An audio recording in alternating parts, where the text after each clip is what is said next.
a U.S. Senator. So I was lucky enough to live that dream. I never dreamed of being vice president. But in the year 2000, Al Gore had the confidence in the American people to break that barrier. So here's the story. The night before the announcement, the Gore campaign sent a plane to New Haven and flew me and my family down, Hadassah, and those of our kids who were there, the others came in from elsewhere where they were. It was August, one of them was at camp, etc. And my mother, who was then 85, God bless her, blessed memory. And we went in to meet with the Gore family that was there when we flew to Nashville. I can't resist telling you that my mother, who was on a walker then, she was short. When we walked into the room, she saw Vice President Gore. She looked up to him and said, "Mr. Vice President, you made the right choice." Not surprising. Well, he said to me, we were friends. He said, "Joe, you know, about 3 weeks ago, I decided that you were the person I wanted to be my running mate. But I just thought it was only responsible for me to ask a small group of people whether they thought America was ready for a Jewish person to be second, Sheni Lamelech, as they used to say, second to the president, and really a heartbeat away from the presidency, because it would be irresponsible if I didn't ask that question, if it would hurt my chances of being elected president." So he said, "Here's what I found. I spoke to some Christians and I spoke to some Jews. Among the Jews I talked to, there was great anxiety about the public reaction to having a Jewish person. And some said, particularly an Orthodox Jewish person running for vice president. He said, among the Christians, every one of them said there would be no problem, and particularly not for an Orthodox Jew, because they respected the religious observance." So I thought of this, Rabbi, because this is Menashe and Ephraim. The feeling of our fellow Jews comes from our history and the tough times that we've had. It's understandable.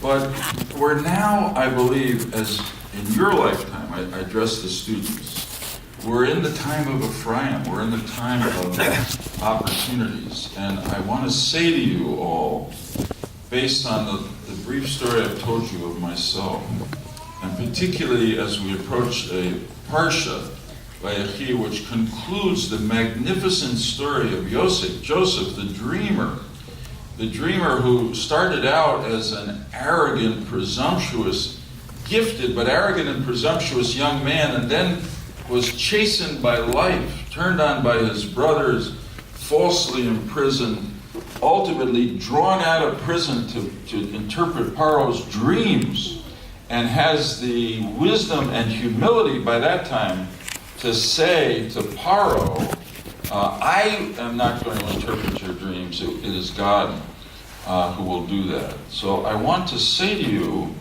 that you should not limit your dreams. Jewish history is about people who have dreamed and had the courage to take the steps necessary to realize those dreams. From Avraham Avinu, who overthrew the idols that his father made and left his home to go to the Holy Land, to Moshe Rabbeinu, and to the wonderful figure in Midrash Nachshon ben Amidav, who, as you probably know, walked into the water when the Red Sea did not part, showing his emunah and confidence, and then the waters parted. To Esther in the Megillah, who had the courage to go to the king on behalf of her people when she could have been killed for doing that. In our time, to Herzl and Ben Gurion and Golda Meir and all the others, Jabotinsky, who built the modern state of Israel, remembering what Herzl said. People told him when he began his campaign to rebuild the Jewish state of Israel in its holy land, on its holy land. They told him he was a dreamer, he was a fool. And he said, "If you will it, it is no dream. In other words, if you work for it, yes, it's a dream, but it's a dream, it's not a fantasy, it's a dream that you can realize. And I hope if my work in public life in Hadassah's stands for anything, it is that you can be an observant Jew and never have to compromise your dreams about what else you want to do. It's not just in politics. I have a friend who's a conservative Jew. He had the terrible result that one of his children turned extremely Orthodox. What are you going to do? And his son went to law school, got hired by a big firm in Washington. And my friend said to, and the son wore a kippah every day. My friend said to his son, Michael, you're not going to like this, but I really believe when you go to work at the law firm, you should not wear your kippah because they'll stereotype you, they'll caricature you. Some people will make a judgment about you simply based on that. They argued back and forth, and the son agreed that he wouldn't wear a kippah. First day of work, my friend calls his son that evening, very anxious to see how things went. His son says, it was a wonderful day. They couldn't have been nicer to me.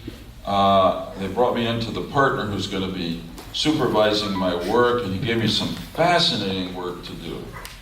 And then he said, oh, Dad, I changed my mind. I'm going to wear my kippah. So my friend said, why did you change your mind? He said, well, the partner who's supervising my work was wearing a kippah. So that is the world that you're going into. Dream big, keep your emunah, remember all you've learned at the Hillel Academy, and you will not only give yourselves satisfying lives, you will continue the dream that is Jewish history. Thank you very much.